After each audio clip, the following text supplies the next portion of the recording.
Welcome to Top Tier Wrestling, your ultimate destination for all things AEW and WWE. Whether you're a hardcore wrestling fanatic or just a casual viewer, we've got you covered with the latest news, in depth show reviews, and our unfiltered opinions on everything happening in the world of professional wrestling. Join us as we dive into the high octane action, dramatic storylines, and backstage buzz of AEW and WWE. Get ready to step into the ring with us and stay on top of the wrestling world. This is Top Tier Wrestling.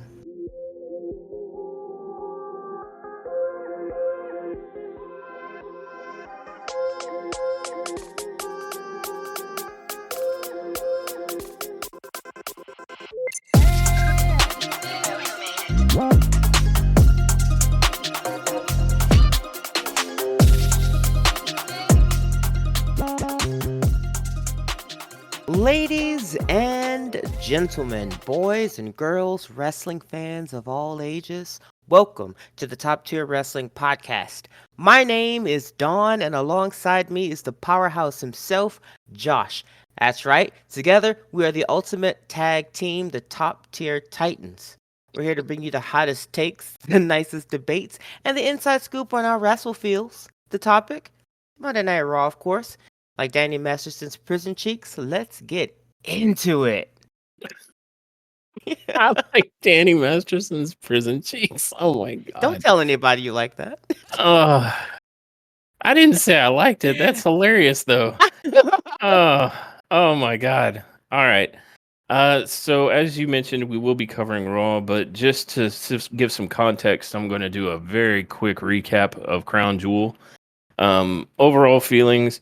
Crown Jewel was basically a glorified house show. No belts moved except for the two Crown Jewel belts, the winners of which were Liv Morgan of the women's and Cody Rhodes of the men's. The only storyline that saw any movement was the Roman Reigns and the Usos match versus the Bloodline with Tonga Loa as the third man, Solo and Jacob being the other two. Essentially, the story that got conveyed in that particular match was that the Usos and Roman Reigns are still not quite on the same page, and not having that fourth man is still a problem. So ultimately, the Usos, due to some poor communication up front by Jay not wanting to tag in Roman, got their heads kicked in for a good portion of the match. And then when Roman finally came in, the numbers game kind of overtook them. And the ultimate result is that Solo Sikoa, after Roman Reigns gets hit with like 3 or 4 finishers, including 2 of the like thumbs of doom, gets the pin on Roman Reigns.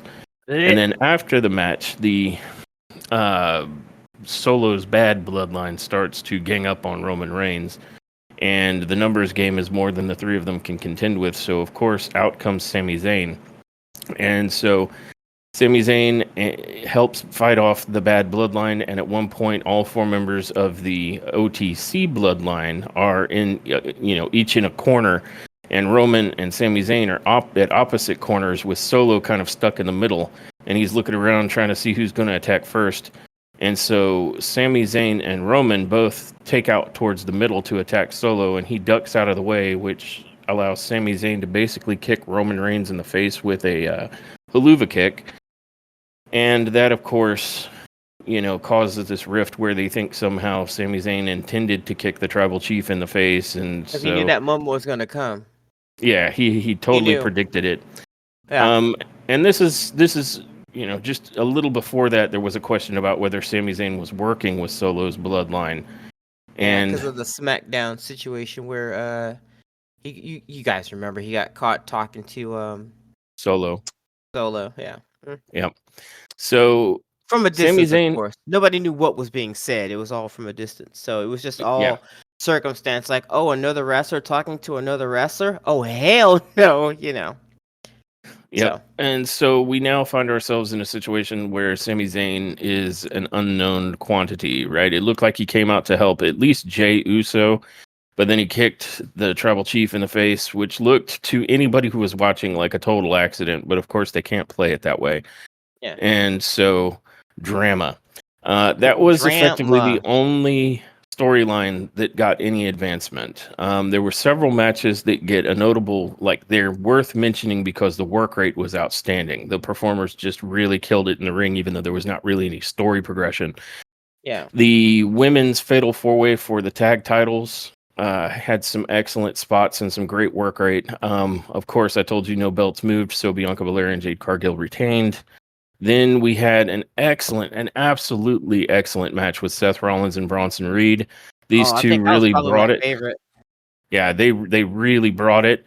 That ultimately results in a win from Seth Rollins, who had to use like every stomp he knew how to do on Big But Bronson in Reed. but guys, listen, in no means was this a squash for Bronson. They made Bronson look he looks better than ever now. Yeah, I think he's in great shape to continue his run. He looks good. They made him look he does. good. Seth did a great job. I mean, everybody in that match just did a fantastic job. It was absolutely amazing. Banger. It Yep. was kind of one of the matches that I was like, about. Sorta. No, actually, that's not true. It wasn't No, Seth and this Bronson. one we No, weren't no, mad about. my bad, guys. It was the Yep. no, it was another match. It was the We're LA getting there. Knight, and yeah, it was that one. But Hmm. this match, I believe I had high expectations of, and they did not disappoint. So, Yeah, and they didn't and have to go weeks and weeks with the fucking storyline where somebody looked in somebody's eyes and they got mad or they bumped it. It was nothing like that. It was a you hurt me, I'm gonna hurt you back, and we're just gonna fight every time we see each other. That's it. yeah, it's another beautiful build up like it was with Big Bronson Reed and Braun Strowman. And uh, I could see how people could say, if you're going to build up Big Bronson Reed, doesn't he need to win some of these? Well, Yeah, technically, he probably yeah. would have won the first one if Seth Rollins hadn't messed with him. And it took Yeah. Rollins everything he had. Like, he had to hit him with like three different stomps of like increasingly nastiness to even get a 3 count. And Bronson was on his feet, shortly after the count, even after all that. So this guy is really looking like he's the juggernaut. It's pretty good. So that one is exceptional for its work rate. And I think the last match that I'd like to call out for exceptional work rate would have been the match that you were just kind of referring to, the one that we had the least expectations for because it's Yeah. been played out so much already. And that's LA Knight versus Carmelo Hayes and Andrade El Idolo. And boy, did Um, they shut me up. yeah, yeah. I mean, the storyline was getting tired. That's the truth. But if this is the payoff, if this is the finale to that epic, this triple threat match, it really paid off. All of Yeah. these men shined in the ring, and LA Knight absolutely showed you why he is the megastar. Oh man, He he has really never stepped up. looked as good. I honestly, he looked phenomenal. The finishing move here in this match, per everybody, like seriously, everybody stepped up in this match. Like Yeah. honestly, Yep. and you We got the guys know best of all of them. I've been pretty hard on Andrade and Carmelo. And a little bit on LA Knight too because of this storyline. And I kind of for a second there felt like there were at least one of them that just wasn't feeling it, and I didn't blame them because this was just getting repetitive. But when it came down to this match, I don't know. They all got backstage and was like, "Look, if we got to do this shit one more again, let's make it a banger." Because honestly, every last one of them did an amazing job. Carmelo looked good, and Andrade looked good. LA Knight looked exceptional. I am the biggest mark for LA Knight, so I'm gonna talk more about him. Um, my dude looked good. I mean, I didn't see any flubs. Their timing, the timing for all three gentlemen, good. And what I liked about this match is normally whenever it's a three-man match like this, they usually get rid of one person, right? Like they do some kind of move and then they push him out the ring, so then he's out of it for a little bit. So then it's just these two gentlemen, right? And then the other guy comes in, and then one of the Hmm. original that were in the ring. So it's usually two men in the ring most of the time. That was not the case here. When they said three man, No, they yeah. meant All three three man. men kept All three getting of in them were there there. and mixing it up. Yeah. So then all three of them had an opportunity to look real good, and all three of them took that opportunity and ran with it. So I'm gonna stop there, but it was great. Yep. The thing that's probably there's two standout moments that I'd like to address. One, there was LA Knight running to the top rope, and even though he slipped, he recovered in such a fashion that he was able to get right back to Yeah. it, and that was Hmm. impressive. Because slips happen. We watched it back in the replay. He had his foot positioning right. He literally slipped off the rope. So it wasn't a goof on his part, and he recovered it and still performed beautifully. And then we had the double BFT, which was an outstanding finish. So Yeah. good. Probably Yeah. probably match of the night, honestly, would be that one for work rate alone. It was Yeah. very, very good. Then we'll get to some of the ones that I felt a little disappointment about. After the build up to Randy Orton and Kevin Owens, that really didn't even result in a match. They just sort of brawled their way through, and it ended up with like just one high spot from Kevin Owens. So I don't think for all the buildup we really got delivered what I thought was going to be delivered here. Funny enough, this match reminded me a lot of the somewhat gimmick Mountain Dew glow in the dark gimmick match they had for LA Knight and Bray Wyatt. Kind of reminded me of that, except there weren't as many highlights. They even kind of tried Yeah, to end it the same way, with like a high yeah. fall. Uh, but it I felt just like it wasn't given enough time to really breathe, and no, after I agree. having Triple H and Randy Orton try to put Kevin Owens over the moon, I Yeah. really didn't feel like they delivered on that premise. And Kevin Owens' promos leading into this didn't deliver on it either. Yeah. Had they So left it, had they left that promo, if they left it with the Triple H and Randy Orton promo on Kevin Owens, right? If they had left it at that and just kept the tension a little bit mysterious about how off the hinges Kevin Owens really was, if they had done it that way, then maybe I would have been a little bit more into the match when it happened. But no. yeah, And you're and right. It wasn't even really a match. And of course, like the Saudi audience, they didn't care. They were happy. They were excited because they're seeing Kevin Owens and they're seeing yeah, Randy Orton go at it. So I mean, that's fine. but But I but us sitting at home looking at it, I have to say, and at first when Josh and I were talking about it and he mentioned that it wasn't even technically a match, I was like, well, I mean, it was a match. Nobody just rang. No, I understand what he's saying. It really wasn't. It was like a nothing bar, like a No, it felt like a segment. It didn't feel like a yeah. match. And Yes. I feel that too partly because like most of the people that got their asses whooped weren't Owens and Orton. Like I feel like Yeah. some Yeah. of the security guards got it worse and Pierce ate the RKO. So Yeah. this And it's felt like like a spot leading up to a match, not the match. So it was yeah. disappointing in that it did not deliver on what we were being sold leading up to it.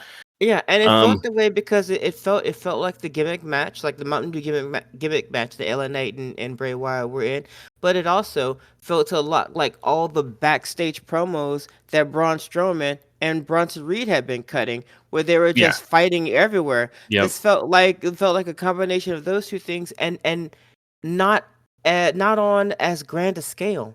So not as No. well done. Yeah. It Like I just it said, this felt felt like, yeah, we don't know what we're gonna do, guys. Let's just go out there and have a little bit of fun for like 5, 10 minutes, and we'll call it. Like, I mean, that's what it felt like, honestly. yeah.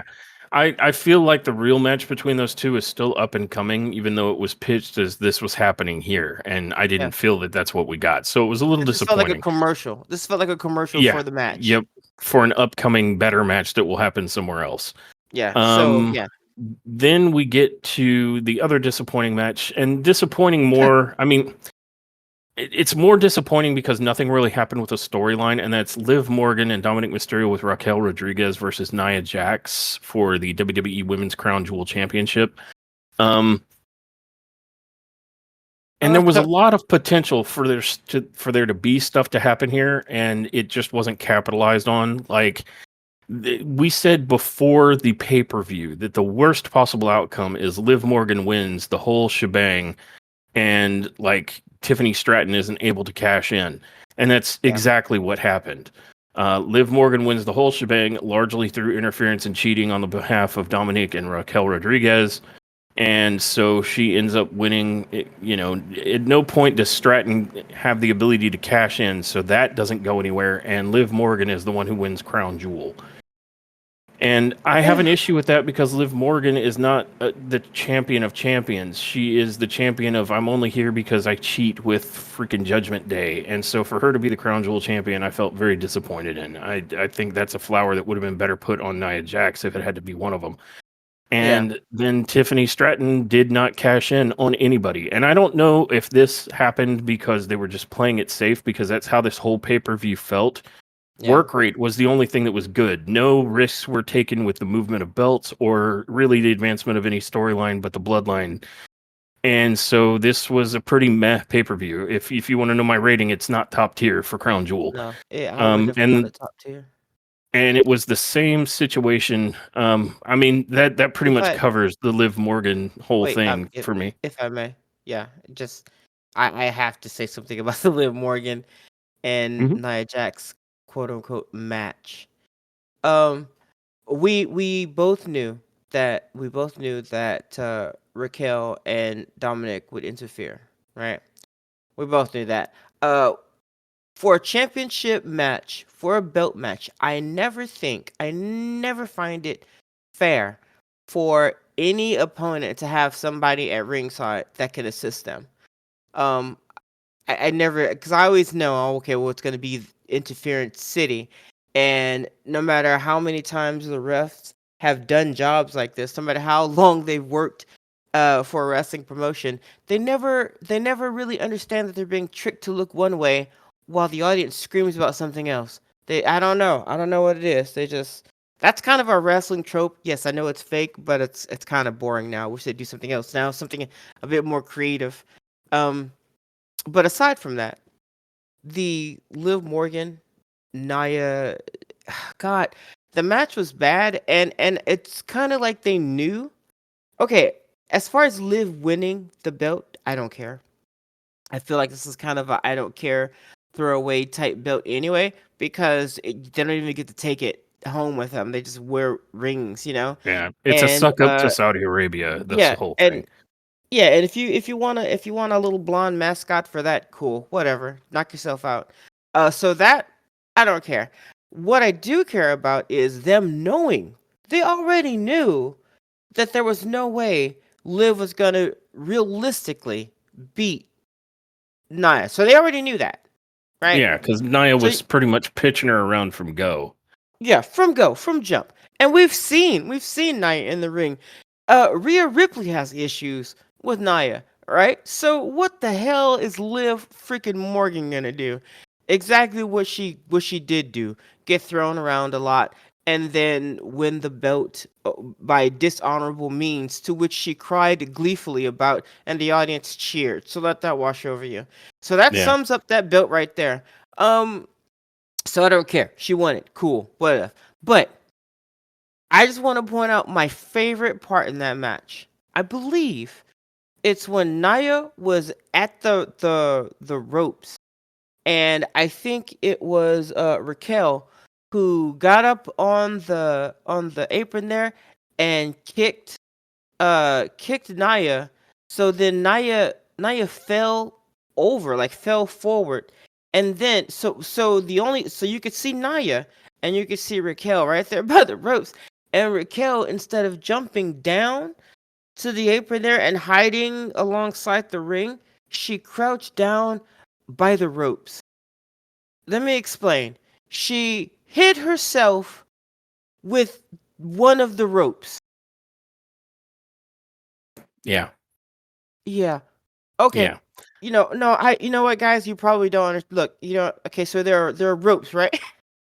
Ropes on the ring.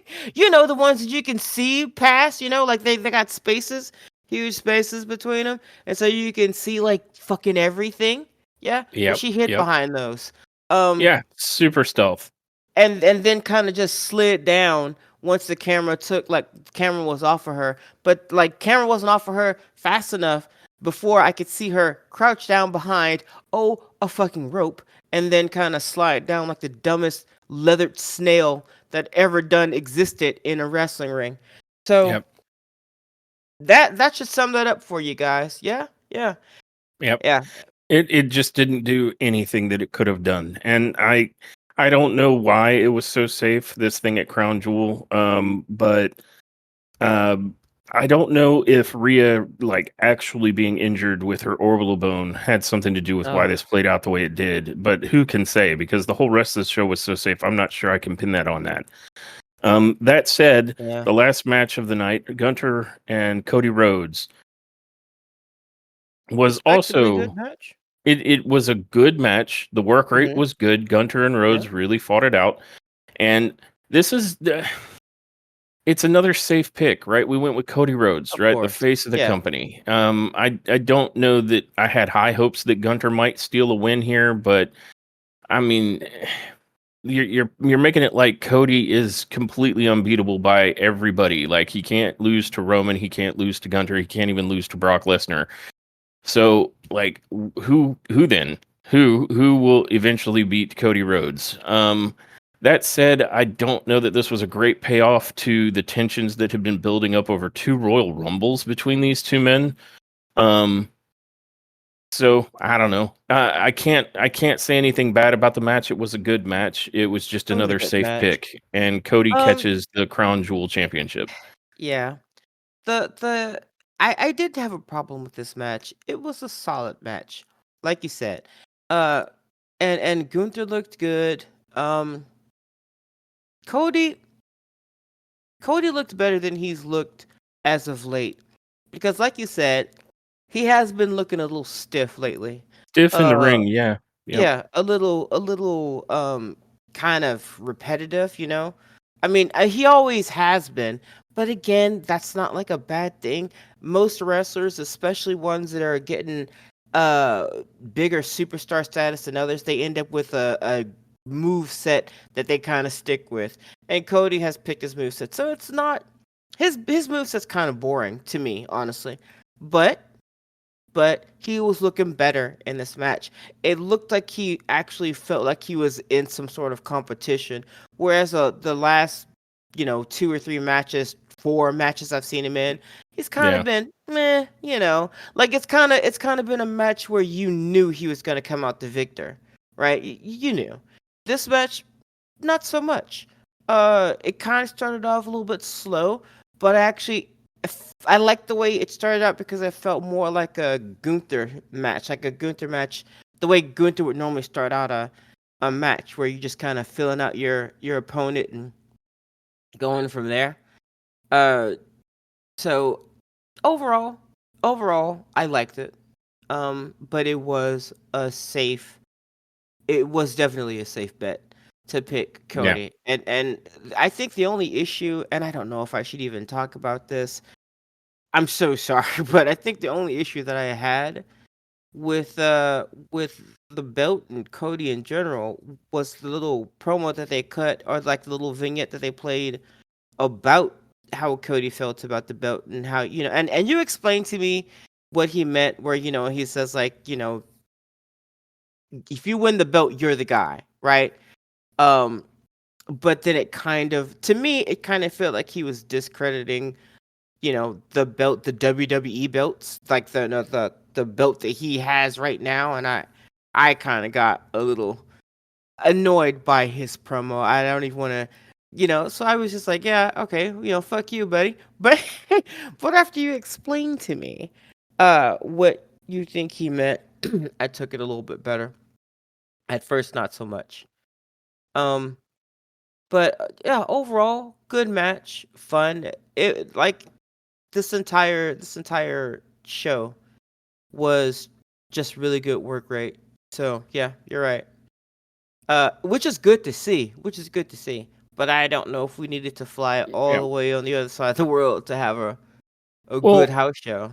Mm, yeah, good work rate. I mean, not for nothing. WWE is the biggest wrestling promotion on the planet, so good work rate should be relatively expected. I'm not saying we can't applaud when they do well, but like they should do yeah. well.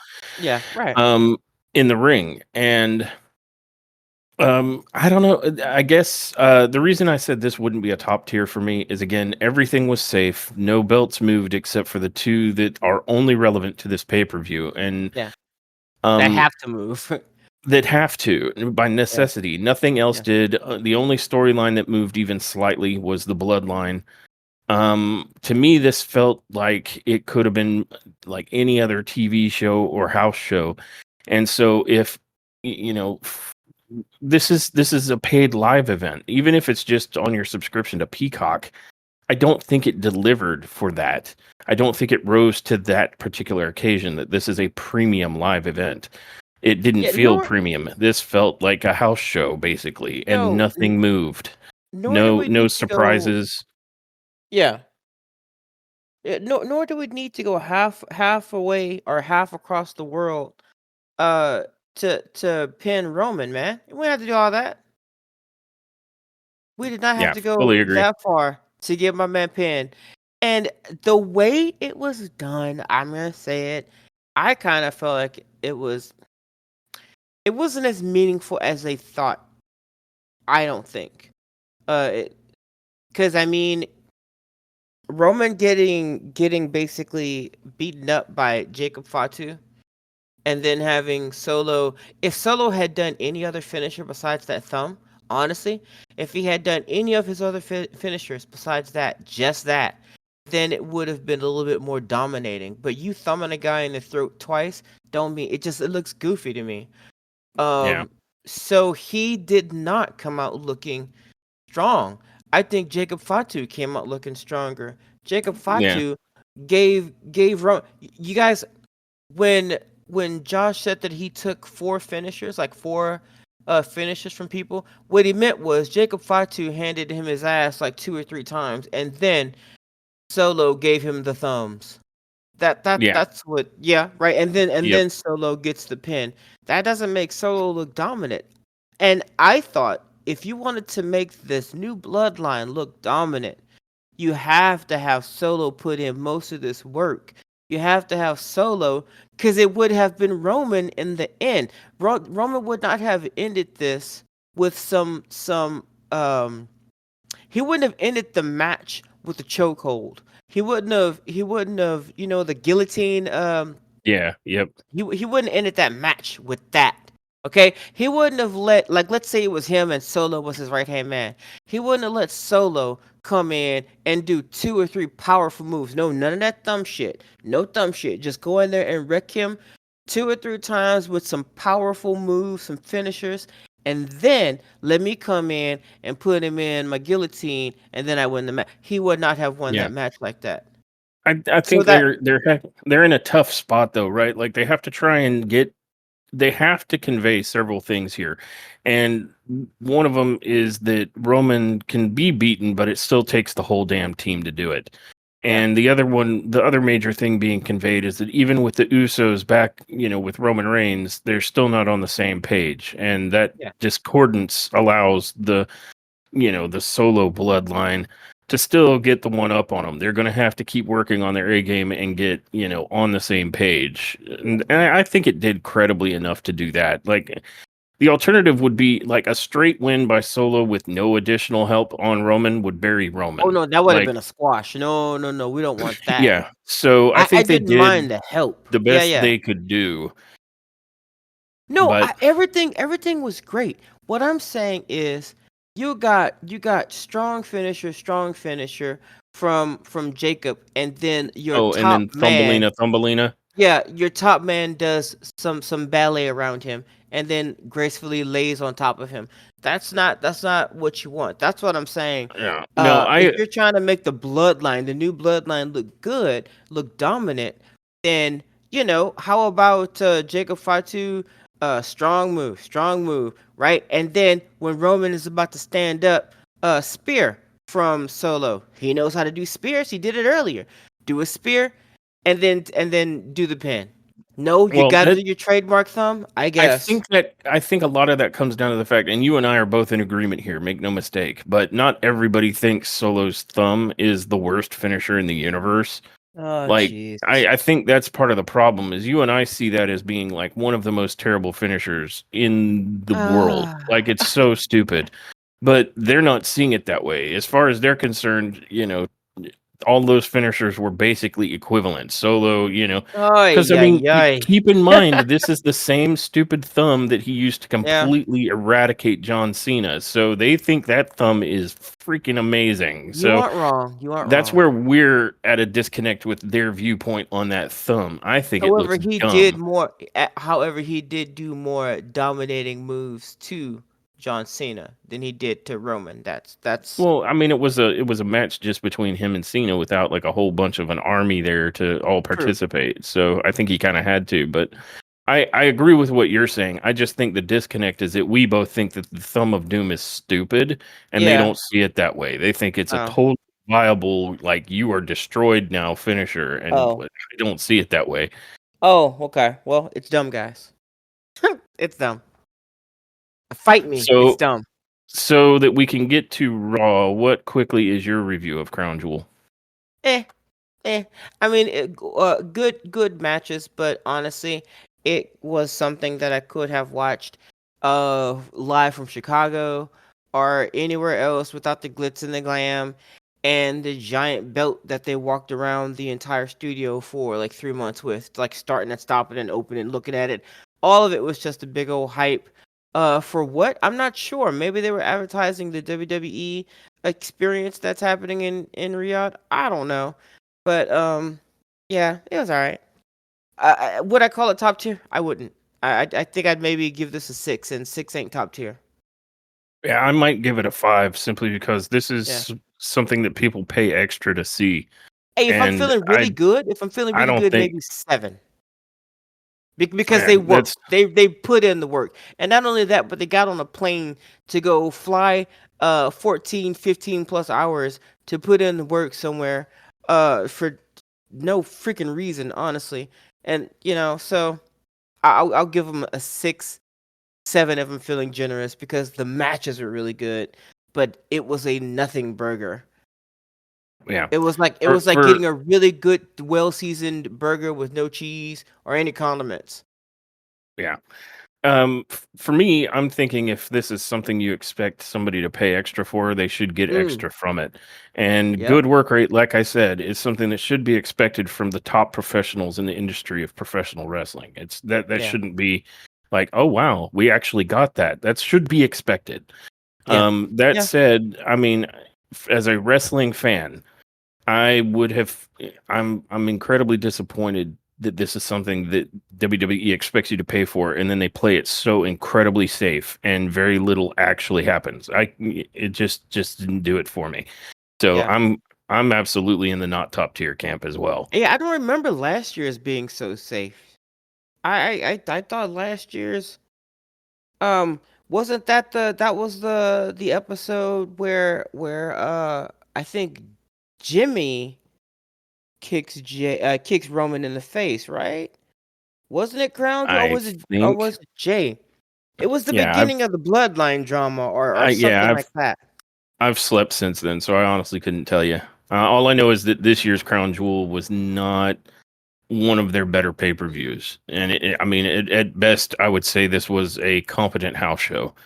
Yeah, It just didn't do anything significant, right? Like, because again, yeah, like you said, the Crown Jewel championships are only relevant in Saudi Arabia at Crown Jewel. Like, it makes yeah. not a hill of beans difference for the rest of what happens on WWE 99% of the rest of the time. Mhm. Yeah, I agree. So yeah, not top tier. So, moving on from there, we come to the Monday Night Raw on November 4th, also taking place in Riyadh, Saudi Arabia. Um, because I can't blame them. I mean, you're going to have like a super long flight back to immediately try and have Raw somewhere else. I don't see that Yeah. happening. Now on this particular episode, we open with Liv Morgan coming out and welcoming us to Monday Night Morgan. Doesn't roll off the tongue like Monday Night Rollins. Sorry. Um, and she wants us to give her a very warm welcome because she's our new Crown Jewel champion. Oh, I And thought the you was gonna Liv say she was the Morgan, new CEO. it's a CEO. And the Liv Morgan tour the Revenge tour is over, and now we're moving on to the Liv Morgan World Tour. And she says just this week she beat Tiffany Stratton, took out Rhea Ripley for the third time, and then the crowd booed over that because like in the storyline she jumped her in the parking lot. And I'm like, your capacity to cheat and sucker punch is not a selling point. In fact, it is the thing that makes no one like you, and not like, I don't know. For me, it's not like the right kind of heat. It's go the fuck away heat, and that's the worst kind Yeah. of heat. Like I just want Liv Morgan to disappear because the struggle that everyone else has to try and make her look good is real, and I feel like she's pulling the roster down instead of elevating it up. But somebody out there loves a little blonde, so there you The thing go. that the thing that gets me about her is, um, so like 2 times. So when the first time that she got attacked by Liv and hurt her shoulder, was that kayfabe or was that for real? The shoulder injury was real as well. It was real. Okay, Yeah, and so this one is real too. I guess so. See, That's what I've man, heard I don't is that know. the I don't orbital know about bone thing. that. So, See, now I'm thinking maybe my superstar needs to stay the hell away away from Liv Morgan or Raquel Rodriguez, because how come every time she for real has a backstage situation with this girl she gets injured? well, I the one with the shoulder, I think, was during that segment with Liv Morgan, right? Like she ran into the wall a little too hard and threw her shoulder out, and that messed it up. But this one where they did the whole videotaping of the aftermath of Rhea Ripley being beat up in the car, I think she had hurt her orbital bone, and they had to figure out a way to make that happen in the Oh, kayfabe. okay, And so okay, I this, was about to say. yeah, they're just I was scapegoating about Liv to say. Morgan for that one. She didn't actually do it, whereas the I was about shoulder to say, one, Liv, she was actually a part of. Liv, don't Nia Jax her. Don't do it. Sorry, Nia. And it was a Right? long time ago. I'm sorry. I'm sorry. And Please don't listen to and this podcast. long story short, Liv Morgan continues on to say, she's proven she's the greatest women's champion of all time because she's Oh, done everything please. she said she was going to do. And then Oh, Dominic Lord. Mysterio took the mic and tried to say something. I think he wanted to talk about after he wins because of a match he's in coming up later this evening. But then Bianca Belair's music kicks in, and Bianca and Jade make their way to the ring. And Bianca grabs the mic and says, you guys aren't the only ones who walked out of Crown Jewel with some gold last night, but don't think that we've forgotten about our little confrontation when you walked up on us last week. And Jade says, we're tired of waiting. If you want to be tag champs, well, here's your chance. And Liv Morgan, who has now got a new catchphrase that's just her saying wow like 50 times in a row, says wow, wow, wow, wow, wow, wow, wow, wow, wow. We're actually in a little celebration before you guys so rudely interrupted us. And like you said, you guys were successful on Saturday, so why are you coming out here all angry? Oh, I think I know what it is, Bianca. It's because you think you're the biggest, the strongest, the quickest, the fastest, the toughest, and the roughest. Is it because you think you're the best? Well, the problem with that is your tag team partner thinks the very same thing about herself. So you can pretend that you guys like each other and that you get along, unlike Raquel and I, who actually have a real friendship. But everyone here knows the only thing keeping you guys together are those tag championships. And Bianca says, oh, okay, I see what you're trying to do, but it's not going to work. But if you want to put that little tag team theory to the test, or that you just came up with to the test, then let's just have the match tonight. And Liv says, Raquel, what do you think about that? And Raquel starts to say something and then is interrupted by Adam Pearce running out there like the stage is on fire. And he Well, says, ladies, back away from each other. And they weren't actually getting in each other's faces too much at that point. But he's like, no, no, they were stop. just they were just standing there. Yeah, he came out all dramatic, not selling that injury that he was supposedly gotten from that RKO. Right. Zero sell of the RKO he received the night before. Um, And he says, ladies, back away from each other. Listen up. We're not starting Monday Night Raw off like that. I need all four of you to back down and calm down. Thank you. And then Liv says to Bianca and them, says, yeah, get out of my ring. Listen to the boss and get out of my ring. Oh, and Jade, watch out for the knife that Bianca's going to stab into your back. Oh, Bianca, you didn't like what I said? Well, if you're going to look at me like that, you better do something. But if you're not going to do anything, oh, but you're not going to do anything. And that's when Bianca slaps Liv in the face. It was the happiest moment of the night. slap the taste out of Liv's mouth. Yeah, And the then problem Adam, with yeah, go ahead, go ahead. go ahead. No, go ahead. As I said, the problem with Liv Morgan trying to talk shit is that it's all just kind of fucking shit. It's just kind of like you know the thing that I do sometimes whenever we're like hanging out ever, and I do a voice that's kind of like fuck yeah, nah, what are you gonna Yeah. do? Yeah, Yep. it's Yep. that's how I hear Liv Morgan. So whenever I think or see her in these situations, it actually just kind of makes me laugh because I'm like, I'm not even sure what I would do if someone like that tiny, got in my face and was like, "Yeah, I'll kill ya. What are you gonna do? What are you gonna?" I'm like, "Oh Lord, no, please. Do you need a cracker? You you got low blood sugar? She's like a yapping chihuahua. It's Like like, you're." shut up. I think, oh my God, I know what I'd do. I would hand her a Snickers bar. It's like, "You're not you when you're hungry." Just walk away. Pat her on the shoulder, give her a There you Snickers go. bar, walk away. So after that, Adam's like, enough, enough. And all it was like a slap, and it didn't really go anywhere. But he's like, you know, um, he goes Damn on it, to Liv. say, uh, I think he said, "Live back up. Listen, all four of you. I was coming out here to make an announcement. What you did to Rhea was disgusting. And you sit there and you don't think you're going to have a number one contender. Well, you thought wrong because you are going to defend that title and you will have a number one contender because we're going to have a women's battle royal. And the winner that wins, no, the winner will become the number one contender for the women's world championship." And they say, he goes on to say, ladies, wait, there's more. The battle royal even gets even bigger because the women's tag team champions are in the battle royal tonight, and the battle royal starts right now. Yep. And that leads us into the first match of the night, which is a women's battle royal. And there's a nice mix of participants in this one. Obviously, Bianca Belair and Jade Cargill just got announced, but we're Io also getting Sky. Damage Control, Io Mhm. Sky and Kairi Sane. We also got Zelina Vega, Natalia, and Lyra Valkyria. We got, what is it? Pure Fusion Collective, or at least two members of it, Shayna Baszler and Sonya Deville.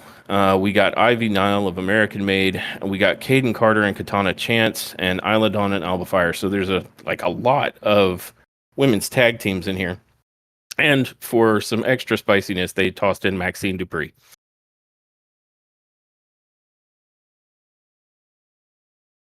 And I think I have the order of elimination. If you'd like for me to just go through that. Absolutely. Go ahead. I think the first one out was Isla Dawn, who she was eliminated by Caden Carter. Isla Dawn. Caden Carter was eliminated by Sonya Deville. I don't know why I'm British. I'm sorry. Maxine Dupree was eliminated by Ivy Nile. Which of course, right, makes sense. It was kind of like people who have beef with other like chicks who have beef with other chicks went after them first and usually eliminated that person. Ivy Nile was eliminated by Zelina Vega. Uh, and then Zelina Vega got eliminated by Kyrie Zane. Uh, Elba Fire got eliminated by Natalia, and then Katana Chance was eliminated by Io Sky. Uh, let's see, Kyrie Sane got eliminated by Bianca Belair. Then Natalia finally got eliminated by Shayna Baszler. Then Shayna Baszler was eliminated by Jade Cargill. Sonya Deville got eliminated by Bianca Belair. And then Bianca Belair got eliminated by Raquel Rodriguez, which was fun. And Jade Cargill was eliminated by Liv Morgan. They basically just yanked those two out of the match because they were just like, screw you guys. So then Belair and Cargill Yep. went after Liv Morgan and Rodriguez, and I have to say, if they're trying to make that into a match that's gonna happen later, I don't want it. I don't. And then lastly, Lyra Valkyria. Wow, let's try that. Let's try that name again. Lyra Valkyria was eliminated by Io Sky, who then just stayed in her demonic demon arch for about 10 more minutes celebrating her victory. Yeah, it's worth noting that Lyra and Io were really bringing it as the last two competitors in this battle royale, and they True. fought for an extended period on the apron. And for a second there, it could have gone back and forth. It could have been anybody's match. But then Io drills Lyra Valkyria with a very high angle German suplex. Like Lyra landed like very head and neck on the apron, and then she falls out to lose. And Io Sky maintains the back bridge like as celebration after the match for an extended period of time. It was a pretty cool finish, and Io Sky looked very good. Yeah, but what did I say? Backbridge, yeah. That's what I said. Yeah, yeah. Yeah. I just wanted to accentuate it because it was fantastic. It was really good the way Lyra Valkyria and Io Sky were going at it at the end, Yeah. and Demon Arch. the uh the fact that Morgan and Rodriguez just overtly ripped Belair and Cargill out of the ring. Like, Huh. I know it's a no DQ because it's a rumble, but or a battle royal, but Yeah. and I don't know. I think they're probably making that a thing because I'm sure the storyline was going one direction prior to Rhea Ripley getting hurt, and now they're Mhm. having to figure out a new direction for Liv and that whole thing to go. Yeah. And yay, I guess. Uh, Yay. I Mm. guess. I mean, what a But weird place to tie up the tag champions when you have so yeah, many viable women's tag teams. you're preaching to the choir. I feel that way about a lot of things involving tag teams and WWE. Um, Yeah. yeah, But like maybe like it's the we could beginning. do a segment. We could do a whole freaking episode about what's going on with the Street Profits. So, don't The even answer get me is started. nothing, and that is in Yep. fact the problem. But Yep. Yeah. this could potentially lead to one Bianca and Cargill eventually losing their belts. Hopefully not to Liv and Raquel, because God, please. that would be a bad call with the women that are currently vying for the tag belts. There's so many good ones, and it's my understanding that Metaphor has recently been quietly ninja'd to the main roster. And when I say Metaphor, I mean all four of them are coming. Um, Oh, not I just the didn't know meta, not that. just the meta girls, but all four of Metaphor has been pulled onto the main roster from what I've heard online. So that's going to be a thing. And I would absolutely love the Meta Girls to be in contention for those belts because they have shown out. Yeah. Yeah, that'd be great. And I would be here for that match. They could run that back whenever they choose. Yep, absolutely. And Damage Control has been stepping up. I mean, there's a glut of women's tag team talent right now that Yeah. need to play with those belts. If you're going to just decide to go the route of splitting up Cargill and Bianca, those belts don't need to land anywhere near Liv and Raquel, Yeah. in my opinion, of Agreed. course. Oh, yeah, I agree.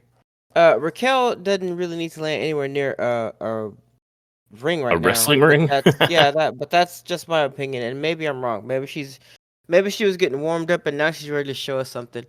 Uh, Either case, man, I wish them the best of luck. In But their future endeavor. Oh, yeah, damn. I'm not trying to give him the Baron.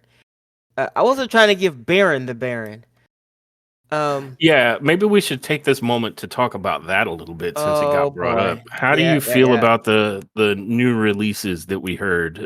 Baron Corbin, and I think Baron Corbin was the one that stood out most for us as Um. the most contentious. Yeah. That one is the most contentious, and the rest of them I kind of could understand.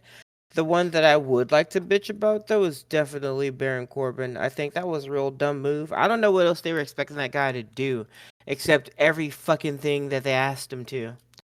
Um, so not really sure. And this is kind of bittersweet. Like what better time, I guess, to get out there?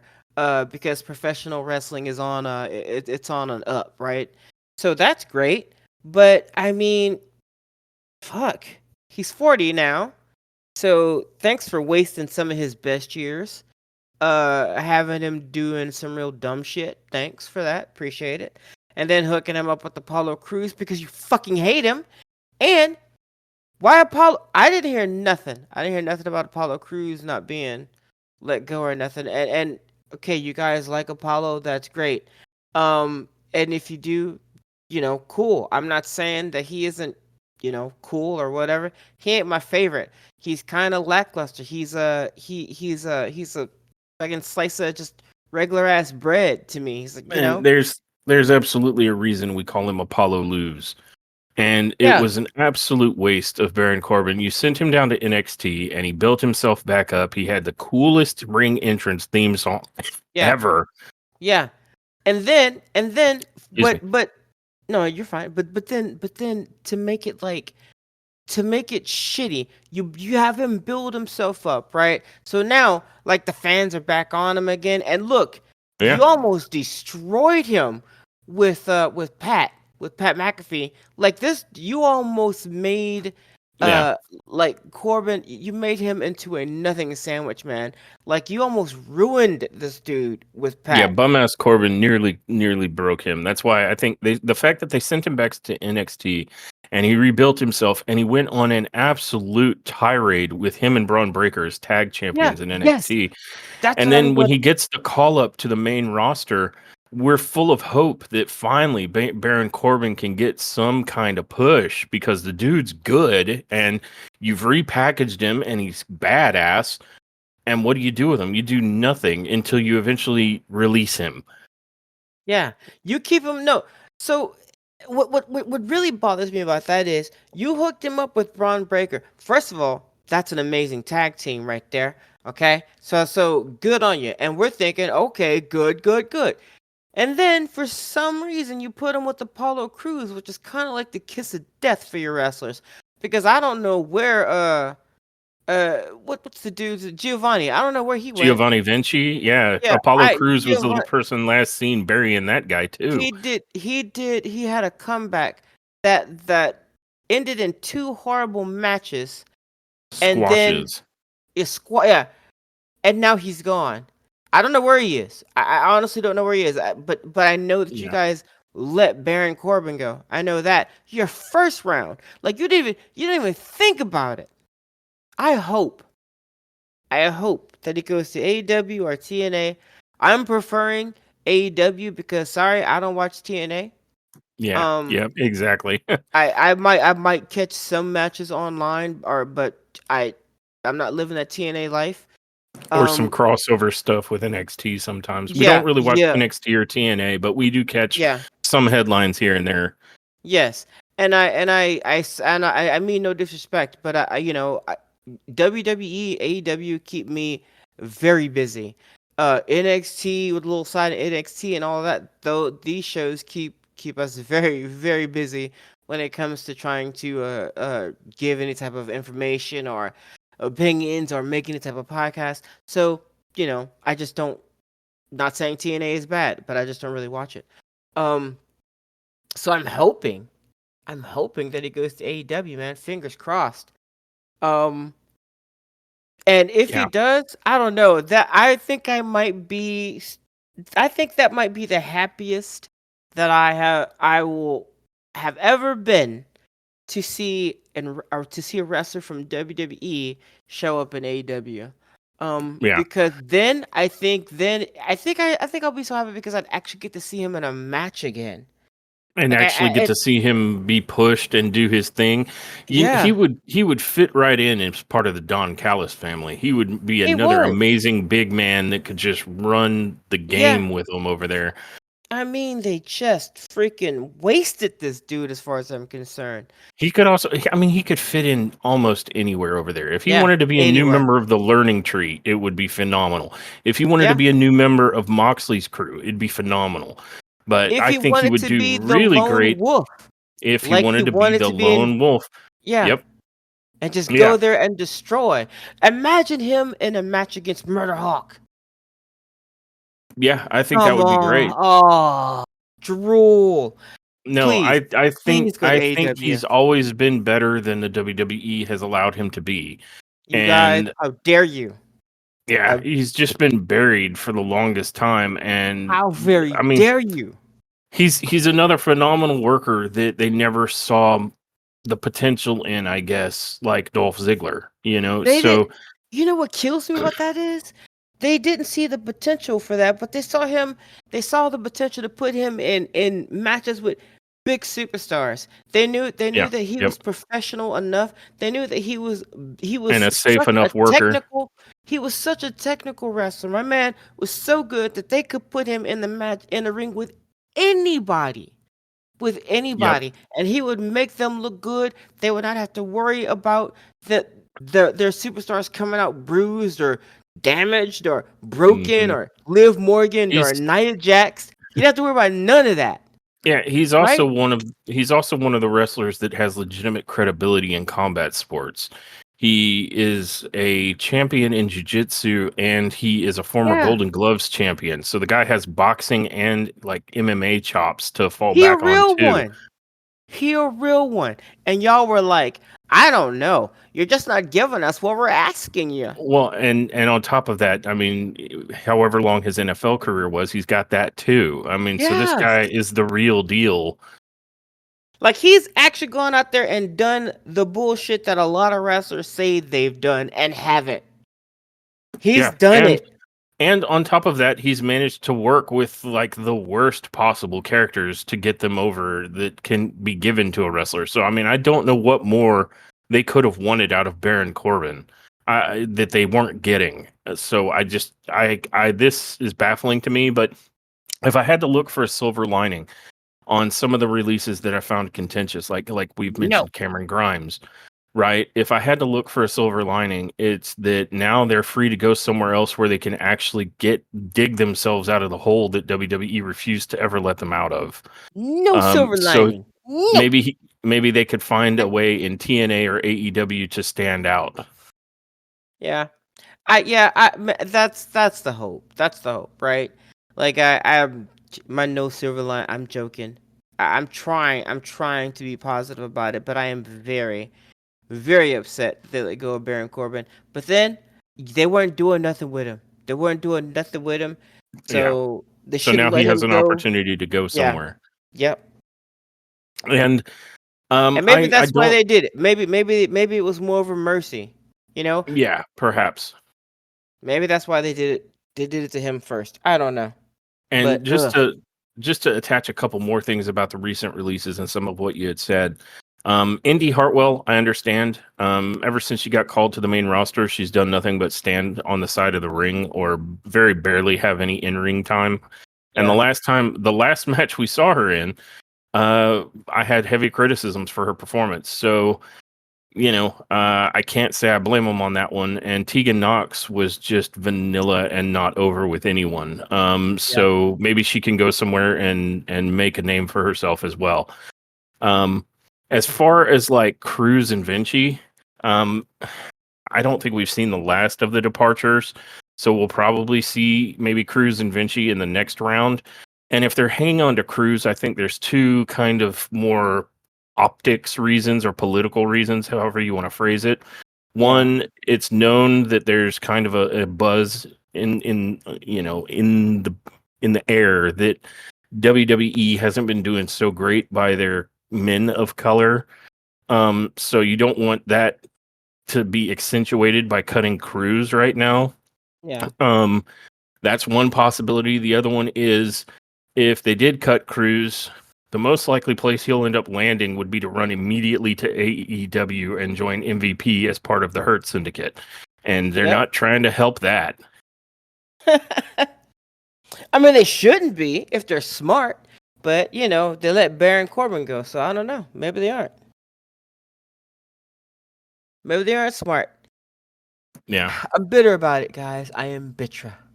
And that one of those reasons that I just cited for Cruz is kind of the frustration you mentioned about the Street Profits, right? But then Over on NXT, at the very tip top of the card is Trick Williams. So who Yeah. can say, But I'm sure, they're worried about the optics, whether or not it's true anyway. So take that for what you will. Yeah. Well, So that's my thoughts on those particular releases. And I can only hope, like, of those, I'm most interested in the future of Baron Corbin. And I really hope we do. I'm with you. I hope we see him come to AEW because that's where we'll actually get to see him because we don't watch TNA. But even if he goes and he succeeds in TNA, then more power to him. yeah. But that brings us coming back to Raw. I know that was a nice little sidetrack, but I think it's important events that have happened in the world of wrestling that needed to be addressed. But coming back to Raw, we're taken to a backstage interview with Kathy Kelly and the New Day. And she, of course, states the obvious that the New Day have not been on the same page of late. And how are they preparing for tonight's rematch with the War Raiders? And Woods goes on to say they should be the number one contenders, but Chad Gable felt compelled to interfere in the match, and that helped the War Raiders get the victory. And Woods says, Kofi dropped the ball and he picked it up by getting him this rematch. And Kofi takes offense to that. And they start to get into like, do you not realize that we have footage of what happened? And Woods is like, yeah, me intercepting the, Hall of Famer going after Rey Mysterio. But then that whole segment is cut off as we get a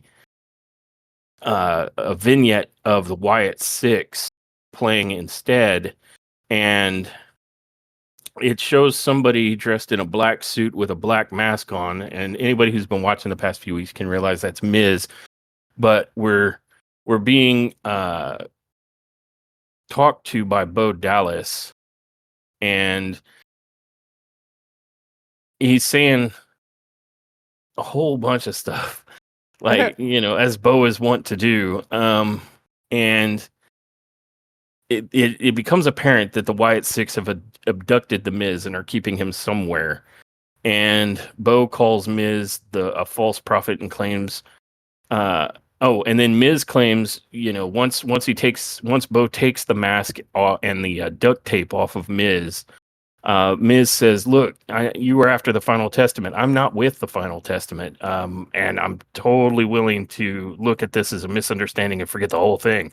And then Bo leans in real close, like uncomfortably close to the Miz, and says, he laughs and says, we were never concerned with the Final Testament. We wanted you, Miz." And then he retapes Miz's face, and Bo says something like, "From dust you came, and from dust you will return." And from out of the darkness behind where Miz is tied to the chair runs Dexter Loomis as, oh, what's the Vulture's name? He's got his full Vulture mask. He runs in out of the darkness and looks like he's about to snap Miz's neck. And that's when the video cuts. And it was incredibly creepy. And apparently the Miz is dead. Yeah. Uh, I don't Rip know. Miz. I didn't see any of that. You're not gonna get me to admit on any recording that I saw somebody get Don't murdered. want to be a witness. Um, I'm not sure what happened. For me, my screen, what had happened was my screen went black, and I was like, "Eh, por qué?" And I was trying to get it to come back, and it wouldn't. So that I went to get a snack. I came back, and then I saw WWE's Hall of Famer uh Goldberg saying that he was gonna have a retirement match in 2025. There were no official dates or anything, but Michael Cole was letting Hmm. everybody know that was going on. So I don't know what happened from that. From Well, the let's see. yeah. Mhm. We've got John Cena doing a retirement tour in 2025 and Goldberg doing one. So I could expect to see those two in the ring at some point. At Yeah, least I yeah. would think so. I hope But we've also had Gunter talking a bunch of mad shit to Goldberg some weeks back when they were in Canada. this is true. Or no, after they had returned from Canada. So there's possibility for Goldberg versus Gunter. Hey, now's Now, your moment, Goldberg. They seem to be letting Gunter catch a lose here and there. yeah. Actually, we'll talk about that later because I think that happened.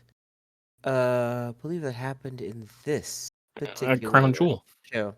No, the interview with Gunther. Oh yes, yeah, I think yep. that happened. So what I was about to say, I'm going to reserve For that part, for that. Yeah. I So can dig it.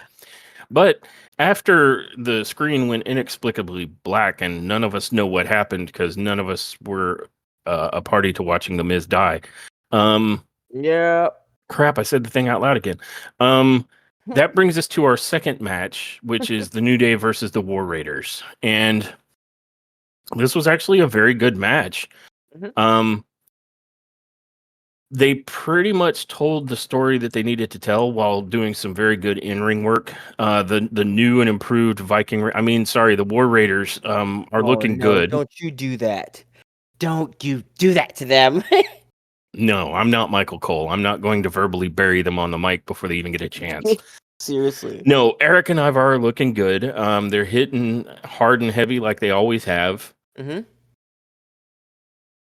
And the New Day were looking good until Kofi is on a run where he looks like he's about to finish off. I think it was Ivar.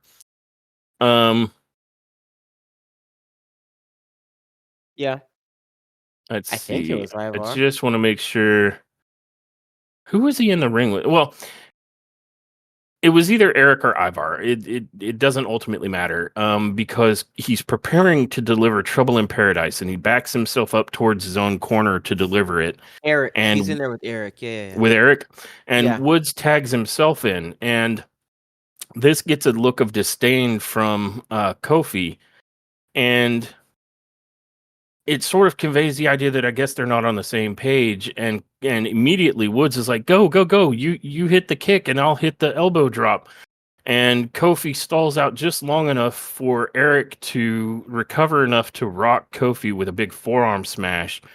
And then Woods comes in and he tries to punch Eric, and I think he did a diving attack at Eric, who catches him in midair, and then he drops Woods with a spine buster, tags in Ivar, and they connect with the War Machine to pick up the victory. And Yeah. so that miscommunication, the not being on the same page, is conveyed here with the New Day once Yeah. again. And it Although kind seems of like weird to me. It's kind of weird that I mean, they got the point across, but it was kind of weird to me that Kofi would be so like upset put about it. out by being tagged in. That's your tag partner. There was nothing different about what was happening there. You know what I mean? So I was just Yeah. kind of like, oh, what's that about? Well, and the part that I think is weird is that they both agreed to let Woods be the QB, and then every time Also Woods true. tries to be the QB, it's Yep. like Kofi can't get there with him. Yep. So it really does make the line a little blurry about like this being like Darth Woods, and now it's just a real bad kind of miscommunication between Woods and Kofi, because Kofi can agree to let Woods be the quarterback, but then he doesn't listen. Oh, looks like somebody else could use Paul Heyman. Mayhaps. But Paul Heyman. a solid match nonetheless.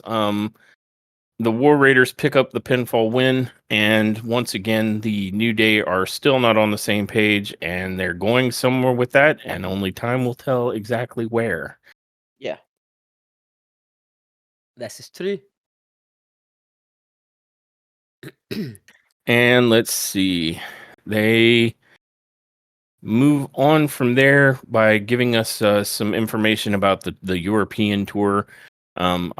I'll skip all that. Then we are brought to Sami Zayn and the Usos, and Sammy comes out and he says, "I can't tell you how proud I am to be able to come out here in front of my people and speak our language." And this is after he said a whole bunch of stuff in Arabic to the Saudi Arabian audience. And he says, "But that's not why I came out here tonight. I came out here to address what happened with me and Roman Reigns and the bloodline at Crown Jewel."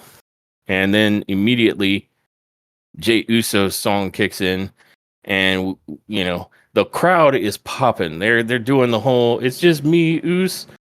and Yeah. they're wanting to yeet, but Jay is very serious. This is somber Jay, and he's not here to yeet tonight. So he Mhm. kind of hustles to the ring, like straight down the ramp. Like he didn't even come through the crowd. He just comes down the ramp and goes straight into the ring. And he says, "Sammy, before you say what you need to say, I just need to say thank you, Oos, for getting my back at Crown Jewel. But check it, Oos. I saw the footage, and when you kicked Roman Reigns in the face, I need you to be 100% with me, Oos. 100%. Was that an accident?" And it looks like Sami Zayn is about to say, "What? Why are you even asking me this?" But before he can actually reply, we hear Jimmy Uso's music cue up, and Jimmy Uso makes his way to the ring. Mhm. And Jimmy hustles to the ring and says, "Oos, what's wrong with you? You saw what I saw. Everybody in this whole world at Crown Jewel seen what we saw. We watched Sami Zayn kick OTC dead in the face on purpose. Hey, I'm pissed. OTC's pissed. You should be pissed." He's saying this addressing Jay. And then he points to Sami and he says, "We can't trust this fool." And that's when Sami Zayn chimes in, like very upset. He says, "I can't be trusted. I'm the one that can't be trusted. Do I need to remind you about your track record for 1 second? Remember one thing, before it was me and Jay, before it was Roman, it was you and me." And he's addressing Jimmy. He says, "You were my dog. Do you remember that? You were my brother. You were the one that brought me into this family first. Remember that? And the second things started to go bad with me and Roman, what happened? You kicked me in the face. And when things got bad with you guys and Roman, what did you do? You kicked Roman in the face.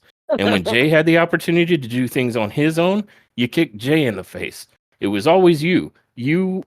We're going to worry about my loyalty that can't be trusted? Nah, man." Yeah. And then And he then was like, I'm out. Like he tells Jay, uh, essentially, oh, actually, no, Jimmy chimes in and he goes, "What do you think, man? You think I owe you an explanation? Is that what you think? Listen, Oos, I'm not the bad guy here. You hear, right?" Uh, and then Sammy chimes in again, basically saying, "You don't get it. Uh, you may not believe this, Jimmy. I don't hate you, bro. I don't hate you. I never have, and you're not the bad guy.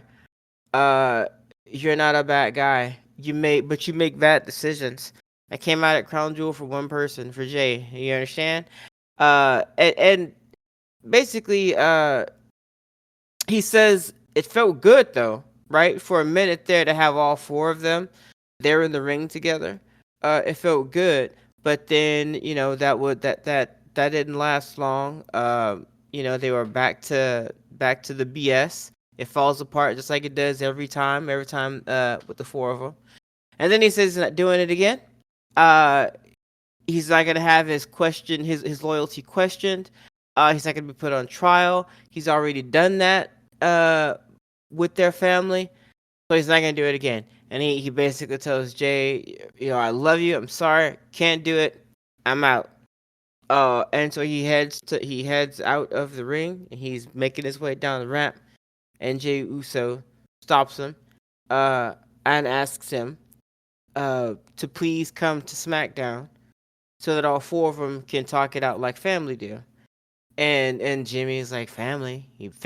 Jimmy reiterates that Sammy isn't family, and Jay addresses Jimmy and tells him that he was wrong.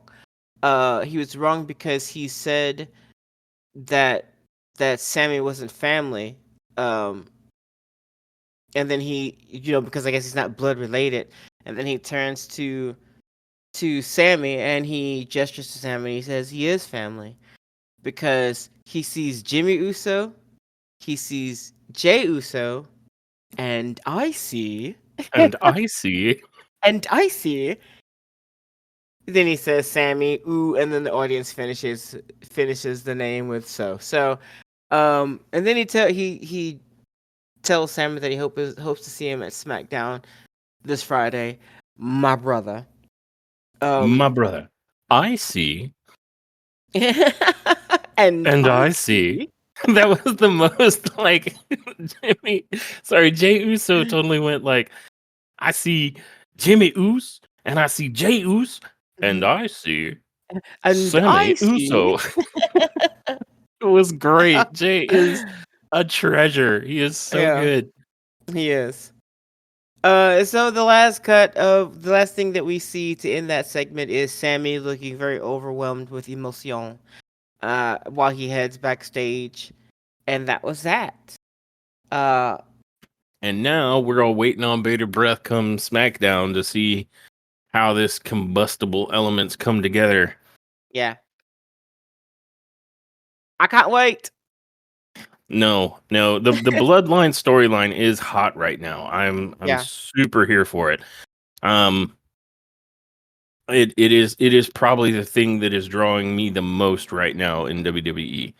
That's not to say it's the only thing that's good. I'm just saying it's the most good thing. yeah, And then we cut to Jackie Redmond backstage in an interview with Seth freaking Rollins. And Seth wants to remind Jackie that it's his resume that got him this opportunity in this number one contenders match, not just defeating Bronson Reed at Crown Jewel.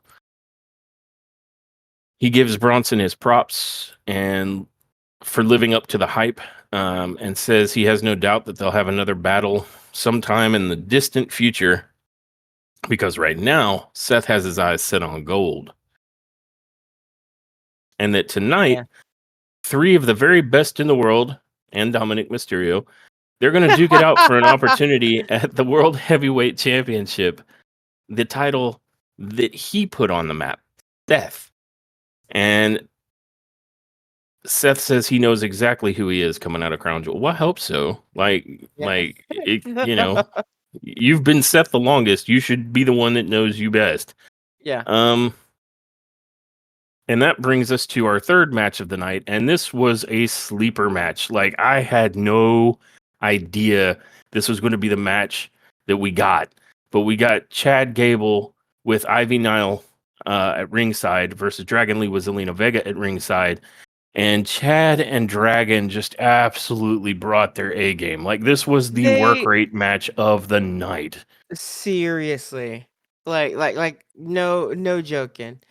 Uh, I did not expect this match. I don't know, man, but it just came out of nowhere for me and was just chef's kiss. It was like a refreshing glass of lemonade. It was good. It was ridiculously good. And some of the Yeah. bumps that Dragon Lee was taking, Oh man. those were oh, Dragon Lee remembers when he was in AEW. Like, these were insane Yeah. bumps. Like, there was a like an overhead belly to belly suplex from off the apron where Dragon Lee just flew straight up in the air and basically swan dove into the dang outside mat. Yeah. And there was a point in that particular bump where I was like, "Oh, is he not going to rotate enough? He's just going to take that on the head." And at the very end, he Yes. rotates enough to take it more flat, but it was looking crazy. And he got Dragon Lee got thrown really, really hard in another belly to belly into the turnbuckle, and I mean, he was just getting pitched. Dragon Lee was just getting thrown into the air and just flat backing him. Yeah. So in this match, they just really went after it. Dragon Lee gave as good, if not better, than he got. Um, hitting that big nasty power bomb on Chad Gable, and just running his move set. These men basically ran their move sets on each other. Gable even Yeah. hit the cliffhanger DDT, which looked brutal. He also hit Dragon Lee with like some German suplexes that looked extra nasty. The German suplexes since Crown Jewel have been landing very high on the head and neck of the recipients. Yeah. I refer back to Io Sky's like German suplex to Lyra Valkyria, that where she took like Valkyria took that very high on the head and neck, and it was no different tonight with Gable versus Dragon Lee, where Gable was just tossing Dragon Lee like onto his head and neck, and so we were thinking, I guess Dragon Lee wants tonight to be the night that he dies in the ring because like Gable was bringing it to him so Yeah. hard. Yep.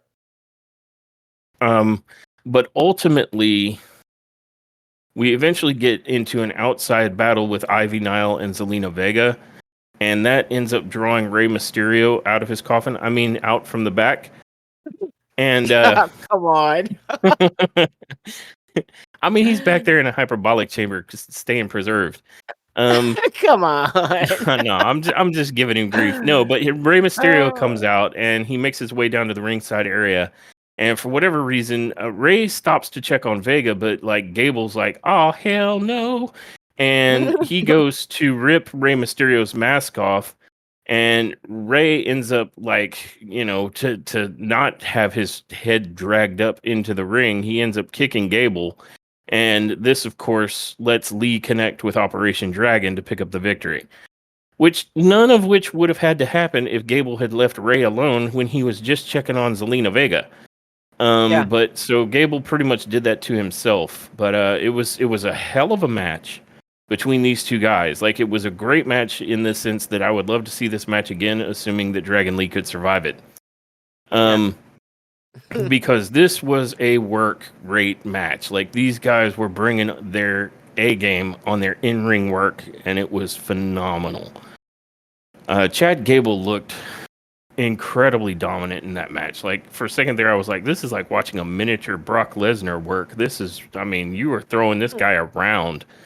Yeah. And it was an altogether better match than I feel like it had any business being. Like we had no build up, no anything. This was just a work rate match, and Yeah. Chad A Gable and Dragon surprise. Lee absolutely brought it. Fantastic match. Agreed. And now we come to the segment that you were mentioning earlier with Imperium. If you'd Yes. like to, go ahead. Yeah. Yeah. Yeah. So then we go to Jackie Redmond, backstage, and she has an interview with Imperium. Uh, uh, Kaiser, was about to go off on Cody, and he kind of did. He kind of did. But Gunther stops him, and he actually gives Cody Rhodes his props. He admits that he was a better man at Crown Jewel, and he acknowledges the quality of challengers in tonight's Fatal 4-Way match. That's coming up next, including Dominic Mysterio. But he basically carried on the joke that everyone else was doing Some of the Monday night, best challengers in the world, and Dominic Mysterio. and Dominic Mysterio, which is literally what he said. Um, and he also said that he was still the world heavyweight champion, and it's on him to be better. Uh, he also he mentioned the men by name, and he mentioned Sheamus, and he looks at Kaiser, and he goes, Sheamus, you wanted to take care of him, you know. Uh, and then he pointed out that he has to do better, and then he says that both him and Ludwig have to do better. And if I'm correct, if I read the look on Kaiser's face correctly, I don't think he liked that comment too much. Um, he didn't look to be deep in contemplation at what Gunther said. He looked to be a tad bit pissed off about it, or like Yeah. it hit something with Yeah, him. it seemed to strike some kind of chord. I couldn't tell if he was upset to hear it or if he was surprised at the humility coming off Gunter, which is not one of his strong suits. Like Yeah, Gunter is the ring general, and he knows it, and he yeah, makes sure everybody else knows it. So this level of humility and him basically saying he got bested and he's just going to have to do better was not only surprising to us, but it seemed very surprising to Kaiser. But I'm yeah. with you. I'm not sure exactly how to interpret what Kaiser's like emotions seem to be intimating. Like, is Hmm. this going to be like Imperium coming back 10 times stronger? Or is this going to be like a rift in Imperium as Kaiser, who has only ever been held in line by a more alpha dog dominant champion, suddenly sees cracks and starts to bite back now? Yeah. I don't know, but hey, if this leads to a match between Kaiser and Gunther, maybe Gunther has to reestablish dominance. I Maybe. don't know. I'd be Yeah. here for it, So I like it. I like it. yeah. So this little role, I don't know what it is about Gunther having to leave the country to become all humble. I don't know what it is, but every time he leaves the country, if he gets lost, then he's like contemplative and rethinking his shit. So that's always funny. But then he comes back to the U.S. and he gets into the traffic and he's like, he's back to normal. Maybe he only loses if he's jet lagged. Oh, you might have a point there. Yeah, Maybe yeah, that's you the might, secret you sauce. might, Jet you lag might have a Gunter, point. then you might win. Yeah, yeah, you gotta drive, you gotta fly him around a plane for like 20 hours and then get into a match with him. Yeah, And you take long him air down. flights. Airports and air flights are his kryptonite. That's the Yeah, secret that's sauce. the weakness. Ha! You've been bested. Um, Yep. that that really cool little segment with Gunther and Kaiser was followed by the fourth match of the night, which was the fatal four-way match between Damian Priest, Seth Rollins, Sheamus, and Dominic Mysterio. And of course, this means that the winner is going to become the number one contender for the World Heavyweight Championship. To have the match with Gunther, basically. And this was a fun match. Um, it was, I think, exactly what one would expect. All of these men, including Almost. some time. Oh, go ahead, go ahead. It was almost exactly what I would expect. Um, Coming into this match, I more or less figured a couple of things. This was my prediction pre-match. I said Seth Rollins is going to get messed with by Big Bronson Reed. Guarantee Hmm. it. And Dominic Mysterio will probably get tossed out by all three of them early on. And so effectively, you're going to have a match between Damian Priest and Sheamus and Seth Rollins, at least until Seth Rollins gets obliterated by Big Bronson Reed. And then it will be Damian Priest versus Sheamus. And then somehow, some way, Dominic Mysterio will sneak the win. Yeah, Now, that was my prediction pre-match. Then there's how it played out. And the way this match ended up playing out was it actually was all four men were competing in this match for a while. And then eventually Big Bronson Reed does interfere, but instead of just taking out Seth Rollins, since it's a no DQ, Big Bronson Reed destroys the entire playing field while Dominic yeah, Mysterio kind of like is hiding off in a corner somewhere because he had been pre-destroyed, so Bronson Reed didn't even see him. And he comes in, Bronson destroys Damian, he destroys Seth, and he destroys Sheamus, and then he puts Seth on the announce table and tsunamis through the table onto Seth Rollins. So at that point, Seth is now out of the match, and Bronson Reed, I guess, has had his fill of destruction, so he leaves. And that leaves us with Mysterio and Damian Priest lying. I'm sorry, not Mysterio and Priest. It leaves us with Sheamus and Priest lying in the middle of the ring, having both been flattened by tsunamis at this point. hmm And that's when Dominic Mysterio climbs up to the top turnbuckle and hits Damian Priest first with a frog splash. And I'm like, okay, so this is basically playing out how we thought, except, um, am I remembering this right? Did he hit Damian Priest with the splash, or did he hit Sheamus with it? I take it back. I think he nailed Sheamus with the frog splash. And we're thinking, okay, here's how Dominic steals it, right? Because they had kind of a long running gag about Dominic Mysterio is actually making his way towards the heavyweight championship. yeah, And so I thought they're going to keep that gag going, and he's going to end up with, fighting Gunter. And it looked like it was going to play out exactly or close enough to how I predicted, except Damian Priest breaks up the pin. yeah, And at that point, Mysterio is trying to, steal his one. He sees his one little chance. So he's trying to steal it in, and he just can't quite get it. And let's see. I think he does end up hitting Damian Priest with a 619. I don't know that Sheamus ever recovered after the frog splash to be a participant in the last moments of this match.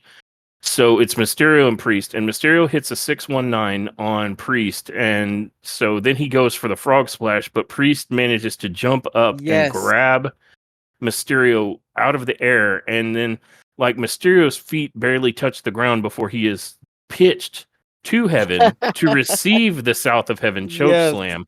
And so 1, 2, 3, your winner is Damian Priest, and it will be Priest versus Gunter.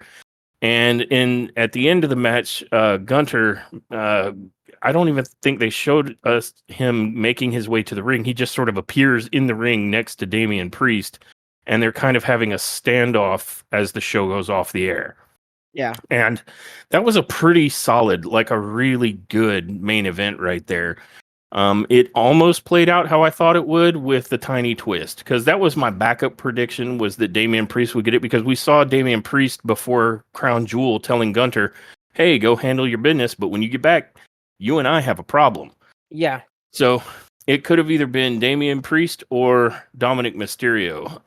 Most of the rest of the prediction played out. Like Yep. Big Bronson Reed did come out to mess with Rollins. He just happened to mess with everybody. Yeah, So and that's actually what I was gonna say earlier, that I said I was gonna reserve for that match. I was gonna make a comment about Seth Rollins making the statement that he'll definitely have another match with Bronson Reed in the in the future. But distant future, yeah, but nope. now he's looking at gold, and I thought to myself when he said that, oh well, now you've called him. Well now now you've brought down the thunder. Basically, it's kind Yeah, of now, yep. yeah, it's kind of like a little kid in Japan in the 1960s, who made a wish to see Godzilla, and the very next day Godzilla appeared. That's what you've just done. You called down the Yeah, you thunder. called down the kaiju. Yeah, you don't say stuff out loud like, you know, I'm done with that for now. I'm ready to go for gold. You don't say the G word. You said the G word. It was like, I'm not going to wrestle Bronson again for a long time. Distant future, way, way far away. That means Bronson is going to be punching you in the next segment. Yeah, yeah, and off camera, we heard it, pring, and it was kind of like Bronson Reed will remember this. Yeah, Exactly. And he so was with like, "Oh, that, I'll be right out there. Let me finish this taco." yeah, well, Yeah, right, right. It wasn't that much of a rush. he's got, I got this So hot pocket. that said, what would your review be of the follow-up show Monday Night Raw after Crown Jewel? What did you I think? think Monday Night Raw was a lot better than Crown Jewel. I think it was a lot more fun, and if it was the same audience, right? If they just did like one long recording or something, then they must have given that audience a break or some candy, because they were hyped, they were legit at Monday Night Raw. Um, so I the energy was the vibe was there, the vibe was better. And I think actually Monday Night Raw was more fun than Crown Jewel. So Yeah, I actually, and I would call Monday Night Raw, I would call it top tier. Whereas we already know what my rating was Crown Crown Jewel. Jewel, right? Yeah. So yeah, I like it was an 8.5 for me. It was fun. You know, shit happened. They told stories.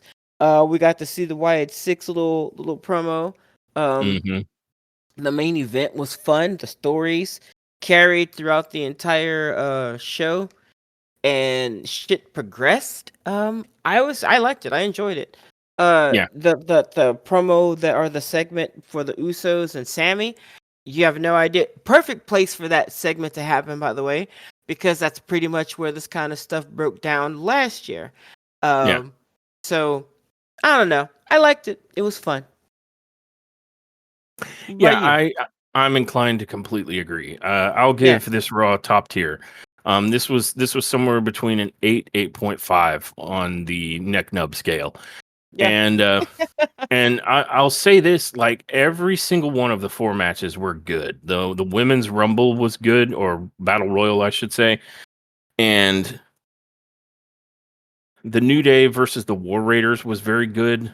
It was good showing for the War Raiders. It progressed the story of the disconnect that exists between Kofi and Xavier, and the vignette with Sammy and Jay and Jimmy was awesome. It makes me like very excited to see what's going to happen next and what happens at the upcoming SmackDown. I think most of the rational predictions, or let me just say, my prediction, and I think other people agree, is that Sami Zayn is going to be your fourth man as we head towards War Games, and it's going to Yeah. be Bloodline versus Bloodline at War Games. Yeah. And I'm here for it. Yeah. And the third match between Chad Gable and Dragon Lee, I've already lavished on how that was the work rate match of the night. It really was. It was super good. And the fourth match, which was a fatal four-way number one contenders match between, I mean, one, getting to see Damian Priest, Seth Rollins, and Sheamus in the ring together. I mean, Dominic Mysterio notwithstanding.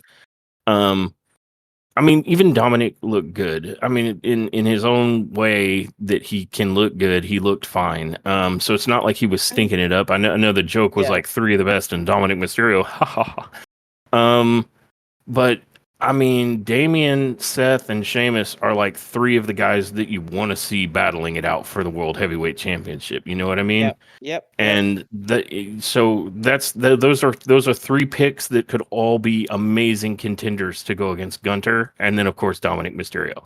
Yeah. Um, we got to continue the story arc that's happening between Seth Rollins and Big Bronson Reed. Bronson Reed looked like an absolute wrecking ball Yep. in that match. He destroyed three of the top guys. So this idea of wanting to pull Bronson Reed into the top main event scene is working. Yeah. Even though he hasn't won the two big matches, it hasn't mattered. There's an asterisk on why he lost the first one with Seth Rollins, stomping him before he could get to his feet. And in this last match, it was just a really good match where Seth Rollins had to bring every version of the stomp into play just to get him down for three, and he wasn't down for long. So Yeah. even bringing Seth Rollins' best, Big Bronson Reed was back on his feet, and then the next day, he's here destroying Damian Priest, Seth Rollins, and Sheamus because they were all obliterated by the tsunamis. Yep. Um, it put I mean, they everybody. they tried to hold their own, but no. Yeah. And then Damian Like, Priest, ends up in that final little bit of a battle between him and Dominic Mysterio. And it looks like Dominic, they kept us on the edge of our seat thinking, can Dominic like really take this win? And then yeah. Damian Priest snatched him out of the air with a huge, like an absolutely beast mode south of heaven and catches the Yeah. 1, 2, 3. And so I think the main event did everything it was trying to do. Everybody was badass and it was good. It put over Big Bronson Reed and furthered this like battle between him and Seth Rollins. It everything. It did everything right. So Yeah. absolutely top tier episode of Monday Night Raw. I agree. The toppest Yep. of tier. And I would easily agree that it was better on the whole than Crown Jewel just because it was able to actually move some storylines and make some progression in a lot of things. Yeah. Um, Not to mention that even though it's on Netflix or will be on Netflix and it's currently on cable television, so I guess technically you could make the argument, well, you pay for those too. They're part of a subscription service that you're buying into a whole lot of other stuff with, right? Like they're only part of the value proposition, whereas a PLE, the exclusive value proposition is that particular event. And Yeah. Crown Jewel didn't live up to that idea for me. But this Monday Night Raw made up for it. It was very good. It moved storylines. It progressed characters. It helped with Bronson Reed coming into the top of the card. It was very, very, very good. Mm-hmm. I agree. It was. Nope. Yeah, I agree. It was really good. That said, I don't believe there's anything left for me to do but roll the outro. Thank you everybody for joining us, and our next episode should be our coverage of AEW Dynamite, and we hope Oh my. that you join us for that. Bye, guys. Thanks for tuning in to this episode of Top Tier Wrestling. We hope you enjoyed our deep dive into the latest AEW and WWE news and shows. Don't forget to subscribe to our podcast so you never miss an episode. Follow us on social media for updates and to join the conversation. Until next time, everyone, remember, wrestling is always better when it's top tier.